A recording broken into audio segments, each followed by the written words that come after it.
कंवारी ननद। अंजलि की उम्र लगभग 30 साल हो चुकी थी। वो एक स्कूल में टीचर की जॉब करती थी।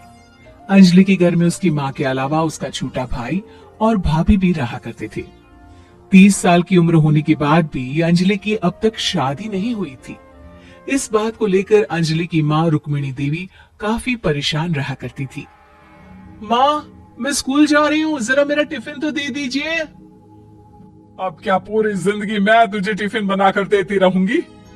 अरे कुछ सोचा भी अपने बारे में या बस ऐसे ही? क्या माँ, सुबह सुबह फिर वही बातें लेकर बैठ गई।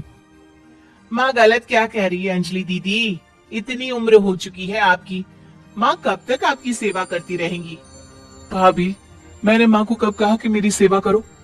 वैसे भी अपना टिफिन मैं खुद तैयार कर लेती हूँ, बस टेबल से उठाकर देने को ही तो कहा था। वैसे अंजलि दीदी, देखा जाए तो टिफिन उठाकर देने की उम्र तो आपकी है। आपका अपना घर परिवार बच्चे होते तो ये जिम्मेदारी आज आप पूरी कर रही होती। एक बात मेरी समझ में नहीं आती, अगर मेरी शादी नहीं हुई तो इसमें मेरी क्या गलती है, और तुम सब लोग मेरे पीछे क्यों पड़े रहते हो? अरे कुछ कहना क्या पीछे पड़े रहना होता है? अपने छोटे भाई को देख, तुझसे 3 साल छोटा है लेकिन 2-2 बच्चे खेल रहे हैं आंगन में। मुझे आप लोगों की कोई बात नहीं सुननी, जा रही हूं मैं, और आप में से किसी को मेरा कोई काम करने की जरूरत नहीं है, मैं खुद संभाल लूंगी। इतना कहकर अंजलि वहां से चली जाती है। शाम को जब अंजलि अपने स्कूल से लौटकर घर वापस आती है तो उसने देखा कि पड़ोस वाली निर्मला चाची वहां पर बैठी हुई थी। क्या बात है अंजलि बिटिया, नौकरी करके वापस आ गई? जी चाची जी, कैसी हैं आप? मैं तो ठीक हूँ बेटा, तुम बताओ शादी के बारे में कुछ सोचा या नहीं? अरे रहने दीजिए ना, इससे तो शादी की बात करना ही बेकार है। कुछ भी कहो तो गुस्सा करती है, बात बात पर आंखें दिखाती है। माँ, आप ऐसा क्यों कह रही है? मैंने कब आप पर गुस्सा किया? अरे अंजलि बेटा, तुम्हारी माँ ठीक ही तो कहती है, 30 की होने आई हो, अब तुम्हें भी शादी वादी कर लेनी चाहिए। चाची जी, आप तो ऐसे कह रही हैं जैसे शादी करने से मैंने मना किया हो। रहने दीजिए निर्मला चाची, हमारी अंजलि दीदी को अभी तक उनकी पसंद का दूल्हा नहीं मिला ना, इसीलिए वो शादी नहीं कर रही। भाभी, ऐसी कोई बात नहीं है। अरे तो फिर क्या बात है? तुम्हारी माँ ने तुम्हारे लिए इतने रिश्ते ढूंढे लेकिन तुम्हें कोई पसंद ही नहीं आता। क्या है ना चाची जी, हमारी ननद रानी नौकरी जो करती है, ऐसी ही थोड़ी ना किसी को पसंद कर लेंगी। अरे भाई, नौकरी का घमंड है तो बात अलग है, कोई और बात हो तो बताओ, कोई रास्ता निकाला जाए। नहीं नहीं चाची जी, कोई बात नहीं है, बस मुझे अभी तक अपनी पसंद का कोई मिला नहीं है। सुन लिया आपने, इस लड़की के तो पर निकल आए हैं, और इतनी उम्र में अपनी पसंद का कोई मिलेगा भी नहीं इसे। माँ, आप मेरी शादी को लेकर हमेशा मुझे ताने क्यों मारती रहती हैं? अपनी माँ की बातें तो ताने लगती है। ताने हैं? बताओ, मैंने कुछ गलत कहा क्या? देखो, ये सब छोड़ो, मेरी दूर की बुआ का बेटा है, उसकी अभी शादी नहीं हुई है, उम्र होगी कोई 34-35 साल। आप कहें तो बात आगे बढ़ाऊं?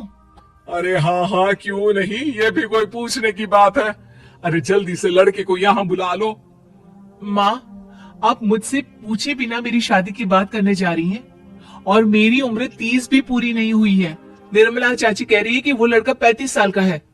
अंजलि दीदी, आपको क्या लगता है इस उम्र में कोई फिल्म का हीरो आएगा आपके लिए?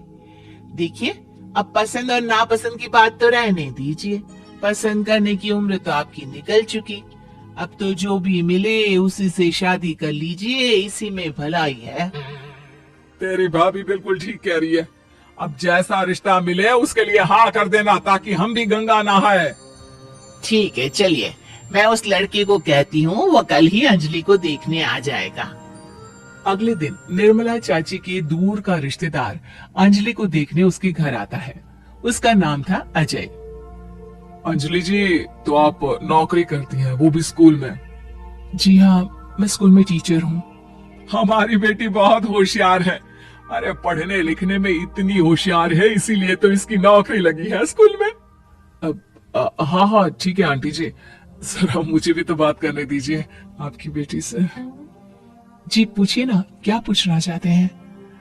अंजलि मैडम, ये तो बताइए कि आपने अभी तक शादी क्यों नहीं की? बस ऐसे ही, कहीं कोई रिश्ता पसंद नहीं आया इसलिए। लेकिन क्या मैं आपसे पूछ सकती हूँ कि आपने शादी क्यों नहीं की? अंजलि, क्या कर रही हो तुम? लड़कियों को इस तरह की बातें नहीं शोभा देती। रहने दीजिए आंटी जी, आपकी बेटी काफी पढ़ी लिखी है, मैं उनके सवाल का जवाब दे ही देता हूँ। वो क्या है ना, मुझे भी अभी तक अपनी पसंद की कोई लड़की नहीं मिली। अच्छा अच्छा, कोई बात नहीं। वैसे आपकी तनख्वाह कितनी है? कितना कमा लेती है महीने का? जी यही कोई 25,000 महीने। बस 25,000? इतने से क्या होता है? इतने से तो आजकल घर भी नहीं चलता। आपके कहने का क्या मतलब है? अरे मैं तो ये सोच कर आया था कि नौकरी वाली लड़की है, आराम से 40,000 कमाती होगी। माफ कीजिएगा, आपका और मेरा रिश्ता नहीं हो सकता। जी कोई बात नहीं, मुझे भी आपके साथ शादी करने में कोई इंटरेस्ट नहीं है। अंजलि, किस तरह की बात कर रही हो? घर आए रिश्ते को ठुकरा रही हो तुम। दीदी, अब इस उम्र में आपको इतनी अकड़ नहीं दिखानी चाहिए। अच्छा खासा रिश्ता हाथ से निकल गया, कहीं ऐसा ना हो कि जिंदगी भर कुंवारी ही रह जाओ आप। कुछ दिन और ऐसे ही निकल जाते हैं और अंजलि की शादी कभी नहीं होती।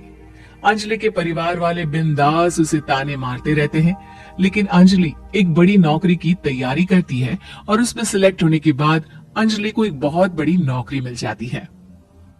अब तो दीदी के नखरे और भी ज्यादा बढ़ जाएंगे भाई, अब तो इतनी बड़ी नौकरी जो लगी है, अब इनकी शादी होने से रही। माँ, मुझे नौकरी के लिए दूसरे शहर जाना पड़ेगा।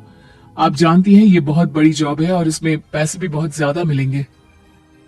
अच्छा, कितने पैसे मिलेंगे बेटा? माँ, मुझे हर महीने 90,000 सैलरी मिलेगी। क्या? अरे वाह वाह, ये तो बहुत अच्छी बात है। लेकिन फायदा क्या? कितने भी पैसे मिले, शादी तो हुई नहीं ना तुम्हारी। अंजलि नौकरी करने के लिए दूसरे शहर में चली जाती है और जब कुछ महीनों के बाद वो वापस घर आती है तो उसे अपने पति के साथ देखकर उसके घर वाले हैरान रह जाते हैं। अरे अंजलि, तूने शादी कर ली और हमें बताया तक नहीं। और दामाद जी करते क्या है? इतनी बड़ी कार है उनकी। माँ, मैं आपको सब कुछ बताना चाहती थी, लेकिन आप सबकी ताने सुनकर बहुत दुखी हो गई थी और इसलिए मैंने अपनी पसंद से शादी कर ली।